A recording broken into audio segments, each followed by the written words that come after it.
మన ప్రభువును రక్షకుడైన యేసు క్రీస్తు యొక్క దివ్యనామములో తండ్రి అయిన దేవదేవునికి కృతజ్ఞత స్తోత్రాలు చెల్లించుకుంటూ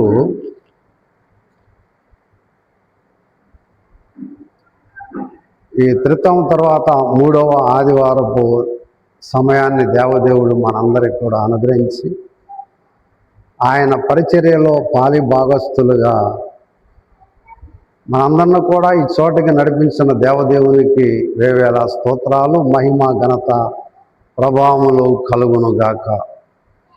చేరువచ్చిన మీ అందరికీ కూడా ప్రభు నామమున శుభాలు, అందరికీ వందనాలు తెలియజేసుకుంటాం. ఈ సమయంలో దేవుడు మనకు అనుగ్రహించినటువంటి మంచి వాతావరణాన్ని బట్టి దేవునికి కృతజ్ఞత స్తోత్రాలు మనం చెల్లించుకుందాం. భూమి నెరలు విడిచి దప్పిగా కొనేటువంటి సమయంలో ఎండినటువంటి భూముల మీద ప్రవాహ జలములను దేవుడు కుమ్మరించువాడై ఉన్నాడు. భూమి మీద చినుకులు పడకపోతే విత్తనాలు మొలకెత్తే అవకాశము ఉండదు, పంటలు పండవు.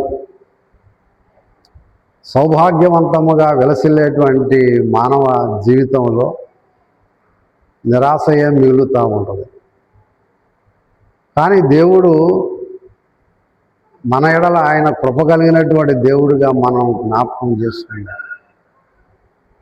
ఆయన మన జీవితాల్లో మనకు కావలసినటువంటి సమస్తాన్ని అనుగ్రహించి విత్తువానికి విత్తనమును, భుజించువానికి ఆహారమును, ఆకాశము నుండి ఆయన వర్షమును పంపిస్తూ మానవ జీవితాన్ని ఆయన తృప్తిపరుస్తున్నటువంటి దేవుడిగా మనందరము జ్ఞాపకం చేసుకుందాం.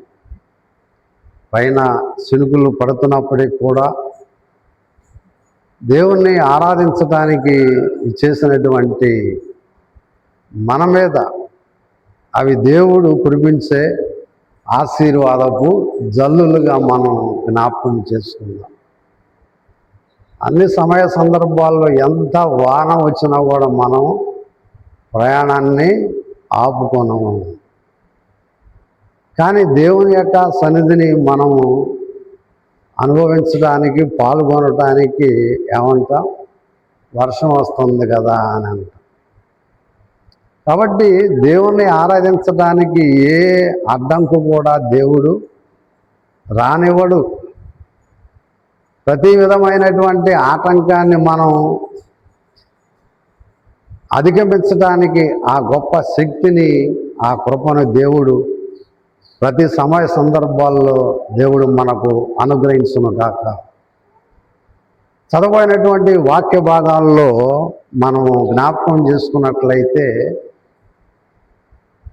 మానవ జీవితంలో దేవుడు కలిగించినటువంటి గొప్ప మార్పు ఏంటది? మానవ జీవితంలో దేవుడు కలిగించిన గొప్ప మార్పు. ఆ మార్పు అనేటువంటిది ఎవరి ద్వారా కలగదు, కానీ దేవుని ద్వారా మాత్రమే కలుగుతాము. దేవుని ద్వారా మాత్రమే కలుగుతాము. దేవుడే మానవ జీవితాన్ని మార్చగలడు. హృదయాలను మార్చే దేవుడు, కుటుంబాలను దేవుడు మార్చేటువంటి వాడుగా ఉంటున్నాడు. ఆయన మానవ జీవితంలో ఎలాంటి మార్పు అయినా కూడా చేయటానికి ఆయన గొప్ప దేవుడై ఉంటున్నాడు. ఈ ఉదయకాల సమయంలో దేవుని యొక్క పాదాల దగ్గరకు వచ్చినటువంటి నీ జీవితంలో నీవు ఇంకా మార్పు లేని వ్యక్తిగా ఉంటే, మారని కుటుంబములో ఒక సభ్యుడిగా ఉంటే, మార్పు నొందనటువంటి ఒక భర్తగా, ఒక భార్యగా, బిడ్డలుగా జీవిస్తూ ఉన్నట్లయితే ఆ గొప్ప మార్పును దేవుడు మీకు అనుగ్రహించునుగాక.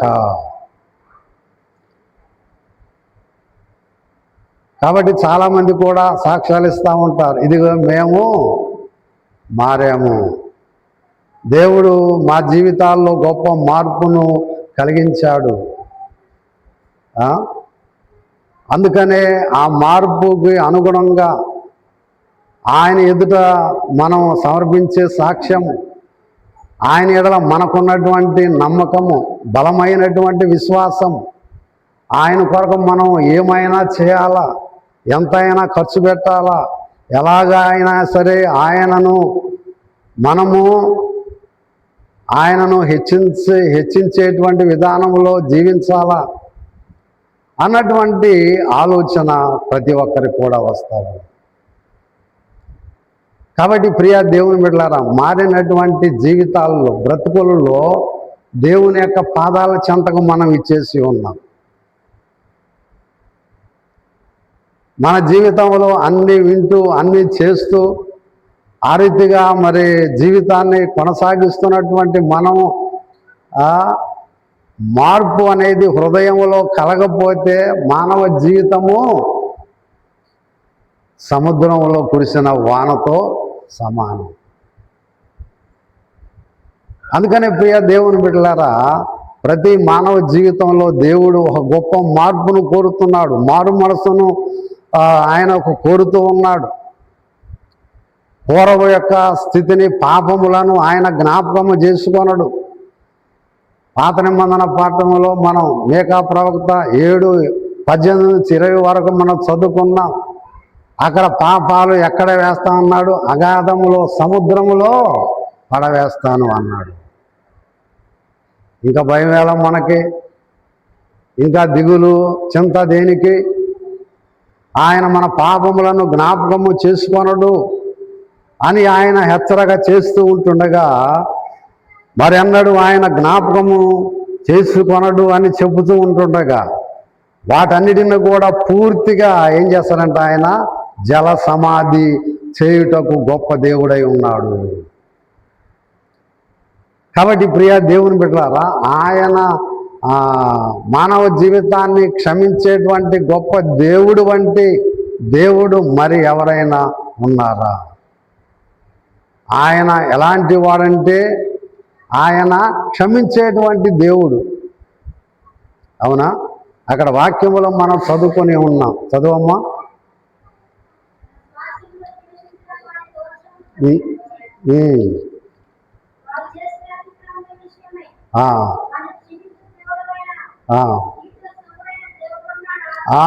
వారిని క్షమించు దేవుడు అని చెబుతూ ఉన్నాడు. కాబట్టి ఆయన క్షమాపణ అనుగ్రహించేవాడు, కనికరము చూపేటువంటి దేవాది దేవుడు. పాప క్షమాపణ నిమిత్తము పాపాలన్నీ పోవటానికి ఆయా పుణ్య స్థలాలను దర్శించవచ్చు, క్షమాపణ పొందటానికి ఆయా ప్రదేశాలకు వెళ్ళిన సందర్భాలు ఉండవచ్చు. కానీ మన జీవితాల్లో మన పాపములను క్షమించే దేవుడు ఎక్కడ ఉన్నాడు? మన దగ్గరే ఉన్నాడు. ఆయన మన దగ్గరే ఉన్నాడు. మన పాపములను క్షమిస్తాడు. కనికరాన్ని ఆయన అనుగ్రహిస్తాడు. అట్టి క్షమాపణను మనము పొందుకొనవలసినటువంటి అవసరత ఉన్నది. పాపముల విషయమై పశ్చాత్తాపడి క్షమాపణ పొందుకొని ఆయన అనుగ్రహించేటువంటి ఆ కనికరాన్ని మనం స్వీకరించినట్లయితే అప్పుడు మనము మార్పు పొందినటువంటి బిడ్డలుగా ఈ లోకములో జీవించగలము అనే సత్యాన్ని మీ అందరికీ నేను తెలియజేసుకుంటూ ఉన్నాను. కాబట్టి ప్రియమైన దేవుని బిడ్డలారా, ఆ మేకా దినములలో దేవదేవుడు మరి వారి నుండి ఆశించేటువంటిది నీతి నియమాలను కదా ఆయన కోరుకుంటూ ఉన్నాడు. న్యాయమును కోరుకుంటూ ఉన్నాడు. దేవుడు వారి నుంచి వినయాన్ని కోరుకుంటున్నాడు. దేవుడు ఆశించేది ఇదే. కాబట్టి ఈ ప్రపంచంలో జీవిస్తున్నటువంటి మనము దేవుని ఎడల ప్రేమ కలిగి, వినయాన్ని కలిగి, ఒక మంచి మనసును కలిగి, మారు మనసు కలిగిన జీవితముతో జీవిస్తూ ఆయన ద్వారా పాప క్షమాపణ కనికరాన్ని మనం పొందుకున్నట్లయితే అట్టి జీవితము, అట్టి సంఘము, అట్టి కుటుంబము ఎల్లవేళలా కూడా దేవుడు దీవిస్తాడని దేవుని వాక్యం ద్వారా మీ అందరికీ తెలియజేస్తున్నాను. కాబట్టి ప్రియమైన దేవుని బిడ్డలారా, మనము క్షమాపణ పొందలేకపోతే, ఇంకా మారు మనసు అనే జీవితం మన జీవితాల్లో లేకపోతే, ప్రక్షాళన అనేటువంటిది మన జీవితాల్లో ఇంకా మనం పొందలేకపోతే, ఈ సమయంలోనే దేవుని ద్వారా మనం క్షమాపణ పొందుకోవలసిందిగా దేవుని వాక్యం మనకు తెలియజేస్తాము. కాబట్టి ప్రియ దేవుని బిడ్డలారా, దేవుడు ప్రతి ఒక్కరూ కూడా మారు మనస్సు పొందేటువంటి అవకాశాన్ని అనుగ్రహిస్తున్నాడు. పాపాలను క్షమించడానికి ఆయన తప్ప ఈ లోకములో ఎవరికి సాధ్యము కాదు అని తెలియజేస్తూ ఉంటుండగా నీవు ఆయన వద్దకు వస్తావా? ఆయన ద్వారా పాప క్షమాపణ పొందుకుంటావా? నీవు పశ్చాత్తాప పడతావా? నీవు నీ కుటుంబం దేవుని ఎదుట ఆ రీతిగా సమర్పణ భావముతో ఆయన కృపాసనము దగ్గరకు వస్తే దేవుడు తప్పనిసరిగా ప్రతి జీవితాన్ని, ప్రతి హృదయాన్ని, ప్రతి కుటుంబాన్ని కూడా ఆయన మార్పు కలిగిస్తాడని దేవుని వాక్యం తెలియజేస్తాం. సెకండ్, పత్రికా పాఠములో మారినటువంటి చూపు. ఇక్కడ మారుతున్న మార్పు కోరేటువంటి దేవదేవుడు ఏ రీతిగా వాళ్ళ మీద దయ కలిగి ఉన్నాడో, మారిన జీవితాలను ఆశిస్తూ ఉన్నాడు. ఇక్కడ పత్రిక పాఠములో మారినటువంటి చూపు. ఇదమది మారిన చూపు. మనం అప్పుడప్పుడు అనుకుంటూ ఉంటాం, ఈరోజు ఏందో చూపు మారిందే అంటాం. ఒక్కోసారి మనం మన కన్నులతో బాగానే చూస్తూ ఉంటాం, ఒక్కోసారి బాగా కన్నులు ఎర్ర చేస్తూ ఉంటాం. అబ్బో ఇప్పుడు పలకడో ఉలకడో, ఇప్పుడు లాభం లేదు, పలకరించినా కూడా కన్నులు ఎలా ఉన్నాయంట, ఆ కన్నులు ఎర్ర చేసి ద్వేషించేటువంటి కన్నులుగా ఆగపడవచ్చు. ఈ మాట నేను ఎందుకు చెబుతున్నానంటే, మరి ఇక్కడ పత్రికా పాఠములో మనం జ్ఞాపకం చేసుకొని ఉన్నాము. అక్కడ సౌలు పౌలులాగా మారినటువంటి జీవితము అక్కడ మనకు కనబడతా ఉన్నది. సౌలు ఎవరిలాగా మారాడు? పౌలులాగా మారాడు. సౌలు పౌరులాగా మారాడు. చాలా గొప్ప అద్భుతమైనటువంటి కార్యం అది. తార్సువాడైనటువంటి సౌలు కన్నులు స్వనీతి అనేటువంటి కంటి జబ్బుతో అతడు బాధపడుచున్నాడు. ఏ జబ్బుతో ఉన్నాడు ఆయన? స్వనీతి అనేటువంటి కంటి జబ్బుతో బాధపడుతున్నాడు. అతని చూపులో అతడే మిన్న. అతని చూపులో యేసుక్రీస్తు వారి సైతము కదా దుష్టుడుగా కనబడ్డాడు. అతని చూపుగా యేసుక్రీస్తు వారు ఎట్లా కనబడ్డాడు? దుష్టుడుగా కనబడ్డాడు. అందుకనే అతని చూపుతోనే సంఘములను హింసించాడు. అతని చూపులోనే క్రైస్తవులను బహుగా హింసించాడు. పై అధికారుల వలన ఆజ్ఞను పొంది చిత్రహింసలకు గురి చేశాడు అనేక మంది క్రైస్తవులను. అతని చూపుకు సాటి అయినటువంటి వారు ఎవరు లేరు. విన్నారా? అతని చూపునకు సాటి అయినటువంటి వారు ఎవరు లేరు. అందుకనే తన స్వనీతి అనే, తన స్వచిత్తం అనేటువంటి కంటి జబ్బుతో అతడు బాధపడుచున్నాడు. అహంభావు పొరలు కమ్మినటువంటి ఆ చూపుతో ఉన్నాడు అతను. ద్వేషం అనేటువంటి పొరలు కమ్మినటువంటి చూపుతో ఉంటున్నాడు. ఇతరులను దూషించి హేళన చేసేటువంటి ఆ కంటి జబ్బుతో అతడు బాధపడుచున్నాడు. దమస్సు మార్గములో వెళుతున్నాడు. మీరు చదివారు అపోస్తుల కార్యం 9వ అధ్యాయంలో. దమస్కు మార్గములో అతడు వెళుతున్నప్పుడు అతడు సౌలును దేవుడు చూశాడు, ప్రభువు చూశాడు, ప్రభువును సౌలు చూశాడు. చాలా గొప్ప విషయం. ఆ మార్గములో కనబడినటువంటి యేసు ఇదే విధమైనటువంటి అనుభవాలు మన జీవితాల్లో అనేకమైన సమయ సందర్భాల్లో చోటు చేసుకొనవచ్చు.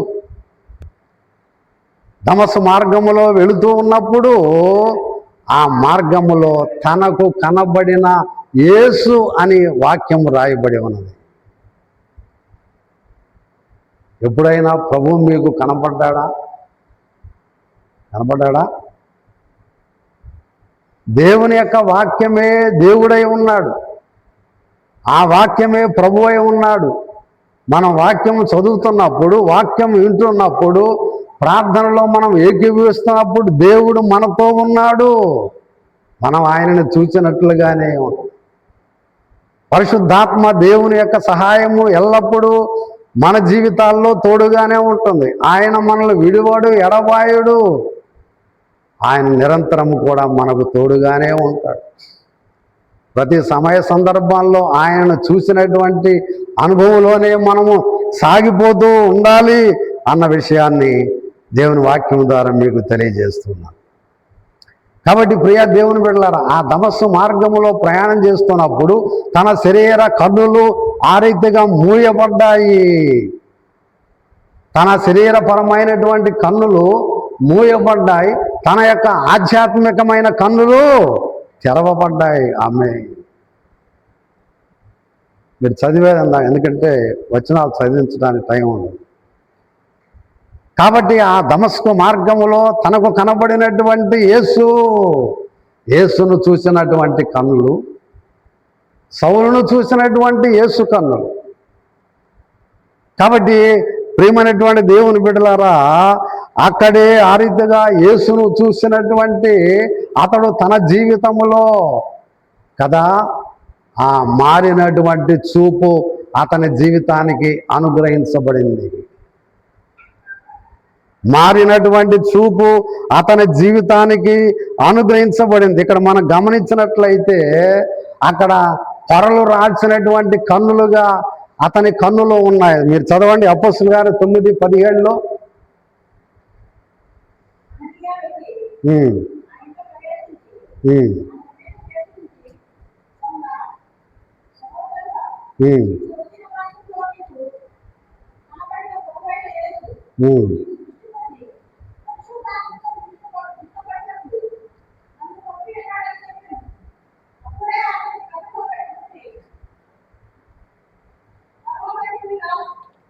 చాలమ్మ. కాబట్టి ప్రియ దేవుని బిడ్డల, అన్నయ్య అనేటువంటి భక్తుని అతని దగ్గరికి వచ్చి అతని కొరకు ప్రార్థన చేయమని యేసు ప్రభువారు అతన్ని పంపిస్తాడు. కాబట్టి ప్రియ దేవుని బిడ్డలారా, పొరలు రాచినటువంటి కన్నులుగా అతని కన్నులను మనం జ్ఞాపకం చేసుకోవాలి. అంతేకాకుండా ఇర్మీయా గ్రంథం 23:23లో మనం చూసినట్లయితే, నేను సమీపంగా ఉండు దేవుడునా మాత్రమేనా, దూరముగా ఉండు దేవుడును కానా అని ఆయన అంటున్నాడు. ఆయన మనకు సమీపముగా ఉండేటువంటి వాడు, మనకు దూరముగా ఉండి మనలను తన కన్నులతో చూసేటువంటి దేవుడిగా దేవుని యొక్క వాక్యం మనకు తెలియజేస్తాం. మనం పాడుతూ ఉంటాం, దయచూచి మమ్మునెప్పుడు మంచివి అన్ని దయచేయమని, ఎప్పుడు మంచివి అన్ని దయచేయు మేలప్పుడు, దయచేయరానివి దయచేయుమని కోరా, దయచేయరానివి దయచేయుమని కోరా, దయచూపి మన్నించు దయగల మా తండ్రి, దయచూపి మన్నించు దయగల మా తండ్రి, చూచుచున్నాము నీ వైపు మా ప్రియా జనక, చూచుచున్నాము నీ వైపు మా ప్రియా జనక, చూచుచున్నాము నీ వైపు.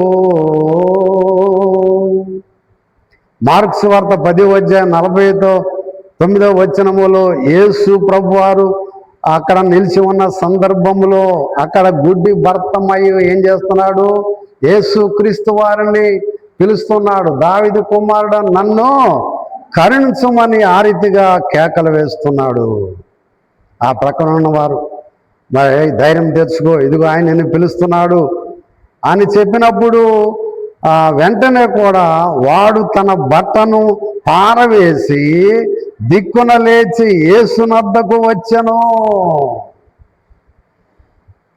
తన చూడటానికి, ఈ ప్రపంచాన్ని చూడటానికి తనకు కన్నులు లేవు. తాను గుడ్డివాడుగానే జీవిస్తూ ఉన్నాడు. అయితే తన భిక్షాటనకు తోడ్పడినటువంటి ఆ బట్టను ఏం చేశాడంట? అవతల పడవేశాడు. ఇక తనకు అవసరము లేదు వాటితో అనుకున్నాడు. ఆ కర్రను, ఆ చెప్పను అవతల పడవేసి ఉంటాడు. తాను వాటన్నిటిని కూడా పారవేసి అతడు ఎక్కడికి వచ్చాడంట? దేవుని దగ్గరకు వచ్చినట్లుగా వాక్యాన్ని మనం చదువుకుని ఉన్నాం. అందుకనే ప్రభు దగ్గరకు వచ్చినప్పుడు ఏమన్నాడు యేసు ప్రభు వారు? నేను నీకేమి చేయగోరుచున్నాను? What can I do for you? నేను నీకేమి చేయగోరుచున్నాను అని అన్నాడు. అతనికి ఏం కావాలంటమ్మా? అతనికి ఏం కావాలి అంటే, అతనికి కావలసినటువంటిది కనుదృష్టి కావాలి. అతనికి కనుదృష్టి కావాలి. ఆ కన్నులు మరలా ఆ కనుదృష్టి వచ్చిన తర్వాత ముందుగా ఆయన్ని చూడాలి, తర్వాత ఈ ప్రపంచాన్ని చూడాలి. తన వారు అయిన వారు ఉండవచ్చు, కానీ వారందరిని విడిచి తాను యేసు క్రీస్తు వారి వెంట వెళ్ళాలి అనేటువంటి నిశ్చయిత కలిగి ఉండి అతడు ఆ దృష్టి భాగ్యమును కోరుకున్నట్లుగా దేవుని వాక్యం మనకు తెలియజేస్తూ ఉంది. ప్రభువు కొరకు ప్రలాపించగా నిలచినాడు నా ఎదుట. ప్రభువు కొరకు ప్రలాపించగా నిలచినాడు నా ఎదుట. కోరను నేనేమి కోరను, కోరను నేనేమి కోరను, కోరుదునయ్యా నాదు దృష్టి, కోరుదునయ్యా నాదు దృష్టి. నా హృదయములో ఆశ కలిగింది, ప్రభుని చూడాలని, నా ప్రభుని వేడాలని. కాబట్టి ప్రియ దేవుని బిడ్డలారా, ప్రభుని చూడాలని, ఆయనను వేడుకొనాలని కదా. అందుకని యేసుక్రీస్తు వారు ఎప్పుడైతే అతనికి సెలవిచ్చినటువంటి మాటను జ్ఞాపకం చేసుకున్నట్లయితే వెంటనే కూడా ఆ వ్యక్తికి ఆ దృష్టి భాగ్యాన్ని దేవుడు అనుగ్రహించాడు. అక్కడ మార్కు 10:52 మీరు చూస్తే, అందుకు యేసు నీవు వెళ్ళుము, నీ విశ్వాసము నిన్ను స్వస్థపరచనని చెప్పాను. వాడు వెంటనే దృష్టి గలవాడై ఆ త్రోవను ఆయన వెంట వెళ్ళాను. ఎప్పుడైతే ఆ దృష్టి భాగ్యాన్ని పొందుకున్నాడో ఆ త్రోవలో ఆయన వెంట వెళ్ళాడు. ఇంటికి వెళ్ళలేదు. తన వారు ఉండవచ్చు, ఎక్కడో ఉండవచ్చు, కానీ తన జీవితంలో ఆ దృష్టి భాగ్యాన్ని, ఆ స్వస్థత అనుగ్రహించినటువంటి ఆయన వెంట వెళ్ళాడు. ప్రియ దేవుని బిడ్డలారా, మనం ఆధ్యాత్మికంగా మన కన్నులు తెరవబడవలసినటువంటి అవసరత ఉన్నది. మనం కన్నులతో ఆ రీతిగా జీవిస్తూ ఉన్నప్పటికీ కూడా యేసును చూడలేనటువంటి ఆ భాగ్యాన్ని మనం కలిగి ఉంటున్నాము. ఆ అంధత్వాన్ని మనం కలిగి ఉంటున్నాం. దానిని మనం వేడాలా కదా. ఆ ఆధ్యాత్మికమైన దృష్టి మనం పొందితేనే కదా యేసు వెంట మనము కూడా వెళ్ళగలుగుతాం, ఆయనతో జీవించగలుగుతాం, ఆయనతో మనము నడవగలుగుతాం అన్నటువంటి సత్యం దేవుని వాక్యం మనకు తెలియజేస్తాం. కాబట్టి అతని జీవితంలో, సౌలు యొక్క జీవితంలో పొరలు రాల్చబడినటువంటి కన్నులు, ఆ కన్నుల నుంచి పొరలుగా రాలిపోతూ ఉన్నాయి. ఇదివరకైతే అహంభావము, అహంకారము అవన్నీ కూడా అవన్నీ కూడా రాలిపోయినాయి. కానీ ఇప్పుడైతే ఆ కన్నుల నుండి దయ కనికరము వస్తా ఉన్నాయి. ఆ కన్నుల నుండి రాలినవి దయ కనికరము. ఆయన కన్నుల నుండి రాలినవి నిప్పులు కాదు కదా, ఆ కనికరము దయ అనేది రాలినట్లుగా దేవుని వాక్యం మనకు తెలియజేస్తాం. కాబట్టి ప్రభునందు ప్రియమైనటువంటి దేవుని బిడ్డలారా, అతని జీవితంలో ఆ కన్నులు పరివర్తన ఉందినట్లుగా మనం గమనించాలి. తాను ఆ రీతిగా 3 దినములు ఆ గుడ్డివాడిగా ఉండి చూడలేనటువంటి ఆ జీవితాన్ని కలిగి ఉన్న సందర్భంలో మరలా దేవుని ద్వారా దృష్టి భాగ్యాన్ని పొందుకొని అతడు బలపరచబడి శక్తిని ఉంది బాప్తిసము పొందుకొని యేసుక్రీస్తు వారి కొరకు జీవిస్తూ ఆయన సేవలో మరి ఆ రీతిగా కొనసాగి ఉంటున్నాడు. కాబట్టి మారినటువంటి అతని చూపు ఇదివరకు చూపు కాదు, ఇప్పుడున్న చూపు. ఇదివరకైతే అహంభావము, ద్వేషము, అహంకారం అనే పొరలు గమ్మినటువంటి చూపుతో జీవించాడు. కానీ ఇప్పుడు అవన్నీ కూడా ఆ పొరల నుండి రాలిపోయి దయ, కనికరము, ప్రేమ, దేవుని యొక్క సువార్త పరిచర్య, అనేకమైనటువంటి ఆత్మలు రక్షించబడటం, సంఘాలు స్థాపించబడటం, దేవుని కొరకు అనేకమైనటువంటి శ్రమలు కలిగినటువంటి జీవితం అతడు జీవించిన సందర్భాన్ని మనందరం కూడా గమనించాం. లాస్ట్ 3rd పాయింట్, మారినటువంటి మనస్సు. విన్నారా? ఏం మారిందంట? మనసు మారింది. సువార్త పాఠంలో ఎవరి మనసు మారింది? తప్పిపోయినటువంటి కుమారుని యొక్క మనసు మారింది. మనము తప్పిపోయినటువంటి కుమారుడని మనం పెట్టుకున్నాం, కానీ ఆ పేరు యేసుక్రీస్తు వారు ఈ కథలో ఈ శీర్షికలో ఏ విధమైనటువంటి పేరు పెట్టలే. ఆయన పెట్టాడా? పెట్టలా. కానీ ఆ పేరు మనమే పెట్టుకొని ఉన్నాం. కాబట్టి తప్పిపోయినటువంటి కుమారుని యొక్క ఆ కథలో ఆ టెక్స్ట్ భాగంలో దేవుడు 3 పాత్రలను సృష్టించాడు. విన్నారా? ఎన్ని పాత్రలమ్మా? 3 పాత్రలు సృష్టించాడు. ఒకటి చెప్పండి. ఒకటి తండ్రి పాత్ర, రెండవది కుమారుడి పాత్ర, చిన్న కుమారుని పాత్ర, మూడవది పెద్ద కుమారుని యొక్క పాత్ర. ఇట్లాగే మా ఊర్లో తప్పైన కుమారుడు నాటికి వేస్తూ ఉంటే ఆ సమయంలో తప్పిపోయిన కుమారుడు నాటిక కొరకు ఆ పాత్ర కొరకు ఒకరిని ఏర్పాటు చేస్తే మేము అప్పటి కాలంలో నేను కూడా నాటకాలు ఆడేవాడిని. చేస్తే అతను లాస్ట్ రంగంలో ఆ పాత్రను విడిచేటు వెళ్ళిపోయాడు. తప్పైన కుమారుడు పాత్రను ఆడుతున్న అతను లాస్ట్ రంగంలో నాటకంలో కనపడకుండా వెళ్ళిపోయాడు. అదే ఆయన ఏడి తప్పైన కుమారుడు ఏడు అంటే అసలు ఆ నాటకంలో ఉండే తప్పిపోయాడు.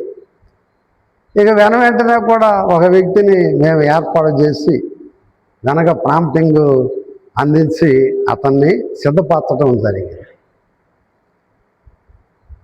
కాబట్టి ఇలాగా ఆ చిన్న తప్పిపోయినటువంటి కుమారునికి ఆ పాత్రను, ఆ టెక్స్ట్లో ఉన్నటువంటి వాక్య భాగంలో పాత్రలను దేవుడే సృష్టించాడు.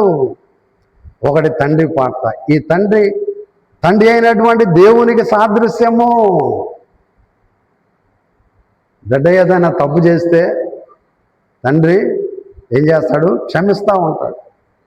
అందుకని పాత నిబంధనలో మనం ఆయన క్షమించే దేవుడుగా, కనికరము కలిగిన దేవుడని, ఆ పాపాలన్నీ కూడా జల సమాధి చేస్తాడని మనం నేర్చుకొని ఉన్నాం. కాబట్టి ఈయన అందరికీ తండ్రి అయినటువంటి దేవుడుగా ఉన్నాడు. క్షమాగుణముతో అందరిని కూడా క్షమించుటకు సిద్ధపడినటువంటి తండ్రిగా ఉన్నాడు. తండ్రిగా తన యొక్క బాధ్యత ఏమిటంటే తాను బిడ్డ ఏది అడిగాడో దానిని ఇవ్వటమే అతని యొక్క ధ్యేయం. చిన్న కుమారుడు ఏం చేశాడు? నా ఆస్తిని అంతా కూడా నాకు ఇచ్చేసేయి, నాకు రావాల్సింది అన్నాడు.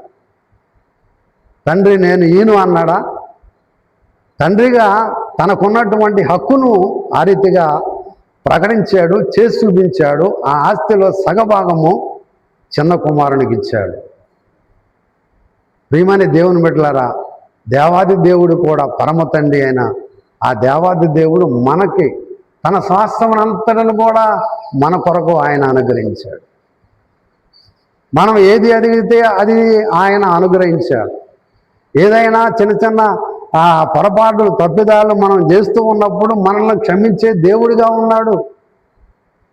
అంతటి కరుణామయుడు, ప్రేమగలైనటువంటి తండ్రి అప్పటి నుండి నేటి వరకు కూడా మన జీవితాలలో ఆయన ప్రేమ మన కొరకు కనిపెట్టుకొనిచున్నది. తీసుకొని వెళ్ళిపోయాడు.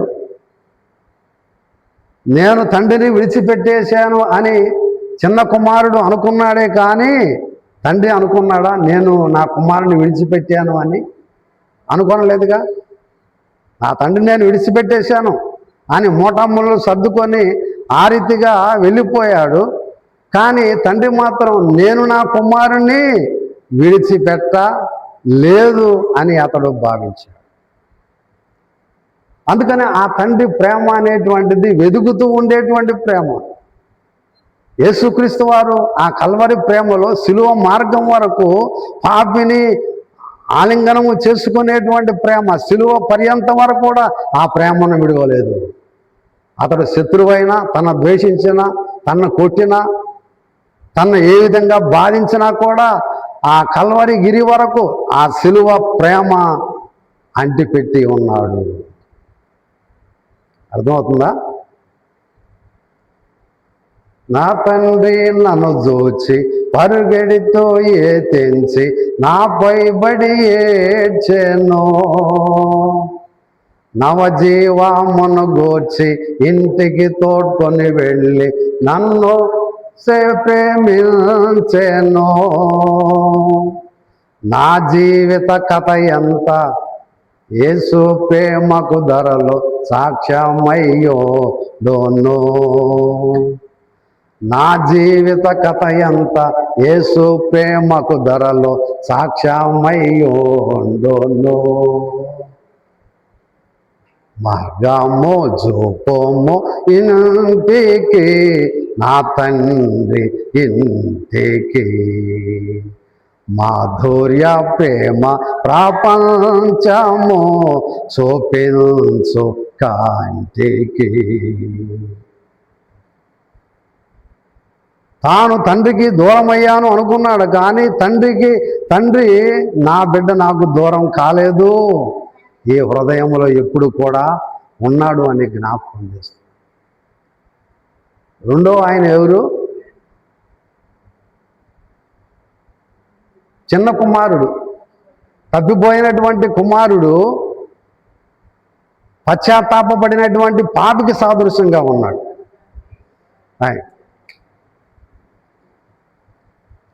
పశ్చాత్తాపడినటువంటి పాపికి సాదృశ్యంగా ఉన్నాడు. అతనిలో పశ్చాత్తాపం మొదలైంది. తన జీవితంలో తాను ఎందుకు ఈ దుస్థితిలో ఉన్నానా, ఈ దుర్భిక్షలో ఉన్నానా, ఈ దూరదేశంలో నేను ఉండి ఇక్కడ ఆకలితో అలమటిస్తున్నానా అనే విషయాన్ని జ్ఞాపకం చేసుకున్నప్పుడు, తానకి బుద్ధి వచ్చినప్పుడు తండ్రి వద్దకు పరిగెత్తుకొని వచ్చాడు. దేవునికి దూరముగా ఉన్నటువంటి ప్రతి జీవితము దుర్భిక్షములోనే ఉంటుంది. దూరదేశము అనేది దుర్భిక్షత కలిగి చేస్తాము.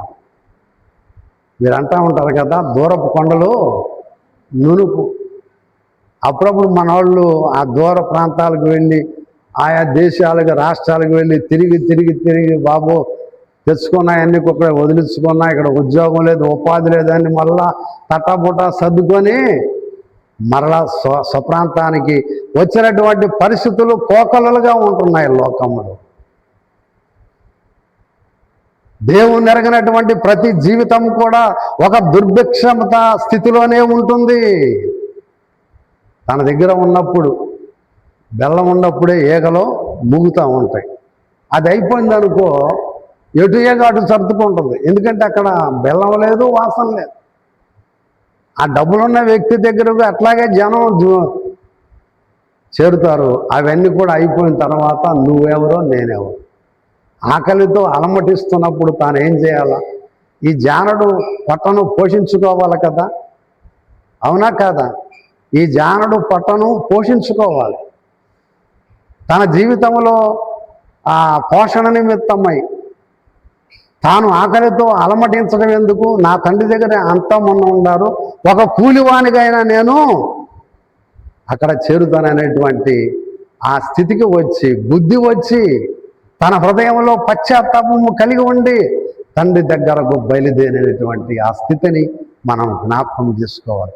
అతడు పశ్చాత్తాపడి తిరిగి వచ్చినటువంటి కదా, దేవుని వద్దకు తిరిగి వచ్చినటువంటి ఒక మారు మనసు పొంది తిరిగి వచ్చినటువంటి ఒక రక్షణ పొందిన వ్యక్తికి సాదృశ్యంగా ఉన్నాడు. ప్రియా దేవుని బిడ్డలారా, నీలో ఇంకా మార్పు ఉన్నదా లేదా? దూరదేశం అనేటువంటి దేవుని ఎరగనటువంటి, దేవుని వద్దకు రానటువంటి ఆ దూరదేశంలో నీవుంటే నేడే ఆయన దగ్గరకు బయలుదేరు, పశ్చాత్తాపడు, ఆయన పాదాల దగ్గర పడు. దేవుడు తప్పనిసరిగా నిన్ను క్షమిస్తాడు అన్నటువంటి విషయాన్ని దేవుని వాక్యం మనకు తెలియజేస్తాము. తర్వాత ఎవరు? పెద్ద కుమారుడు. ఆయన పాత్ర, పెద్ద కుమారుని యొక్క పాత్ర ఎలా ఉందంటే, తాను ఇంతకాలం కూడా తండ్రి దగ్గర ఉన్నప్పటికీ కూడా ఇప్పుడు లేనట్టుగానే ఉన్నాడు. ఎందుకంటే చిన్న కుమారుడు వచ్చినప్పుడు ఆ సంతోషము, ఆ విందు వినోదం ఇవన్నీ కూడా చూసి ఉండబట్టలేకపోతున్నాడు. దేశంతో రగిలిపోతూ ఉంటున్నాడు కదా.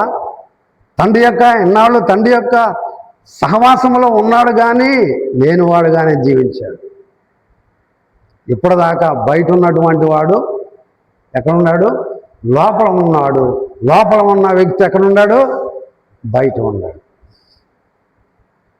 అతడు వచ్చినటువంటి తర్వాత తండ్రిని ఉద్దేశించి ఏమన్నాడు? నీ కుమారుడు అన్నాడు.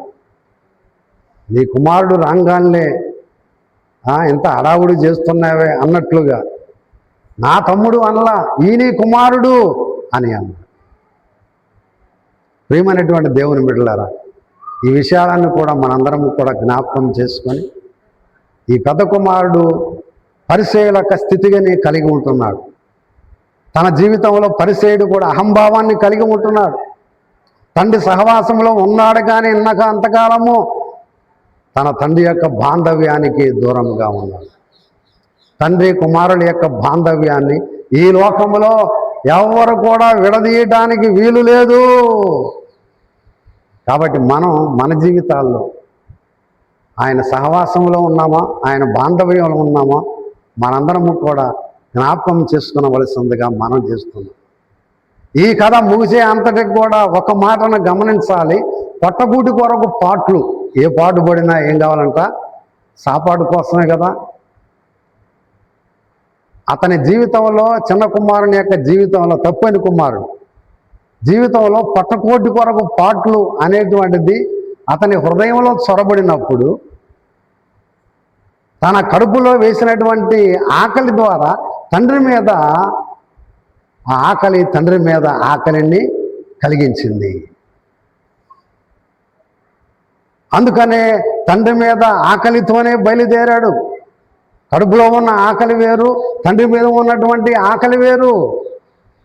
కొన్ని సమయ సందర్భాల్లో మనం ఎంత తిన్నా కూడా తిన్నట్టుగానే ఉంటుంది. ఎందుకంటే అసలు ఆకలి తిన్నటువంటి సందర్భాలు,